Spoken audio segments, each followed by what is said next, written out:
أيها الأصدقاء، مرحبا بكم في قناتنا على اليوتيوب. اليوم سنتحدث عن فوائد البصل وأضراره وكيفية استخدامه في الحياة اليومية. البصل هو نبتة تنتمي إلى عائلة النباتات الثومية، وله فوائد صحية عديدة. يحتوي البصل على العديد من المركبات الطبيعية التي تعزز الصحة وتعمل على تقوية الجهاز المناعي ومكافحة الالتهابات.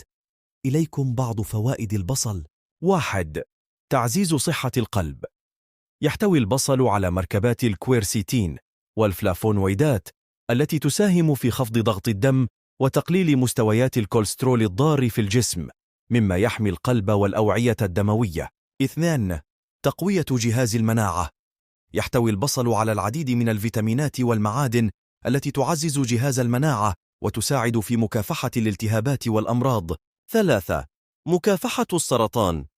تحتوي البصل على مركبات مضادة للأكسدة مثل الكويرسيتين والسولوفورافينات التي تساعد في مكافحة تكون الخلايا السرطانية وتقليل خطر الإصابة ببعض أنواع السرطان مثل سرطان القولون والبروستاتا. 4. تحسين صحة الجهاز الهضمي. يحتوي البصل على ألياف غذائية تساعد في تحسين عملية الهضم وتنظيم حركة الأمعاء، كما أنه يحتوي على مركبات تساعد في القضاء على الديدان الداخلية.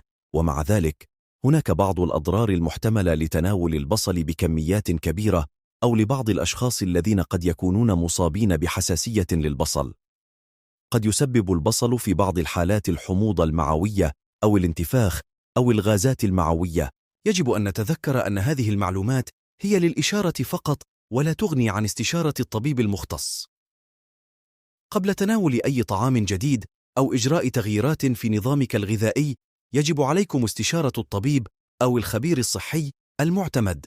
شكرا لكم على المشاهدة، ونراكم في الفيديو القادم. لا تنسوا الاشتراك في القناة وتفعيل زر الجرس ليصلكم كل جديد. أتمنى أن يكون هذا الفيديو قد أفادكم وأضاف قيمة لمعرفتكم حول فوائد البصل وأضراره. كونوا على استعداد لتجربة البصل في وصفاتكم اليومية واستفيدوا من فوائده الصحية. إلى اللقاء في الفيديو القادم، ودمتم في صحة وعافية. Our hearts beat to the city streets. We began to feel the fire. We rise like tall buildings as the chemicals they take us higher. The night's young and it's just begun as she puts her hand in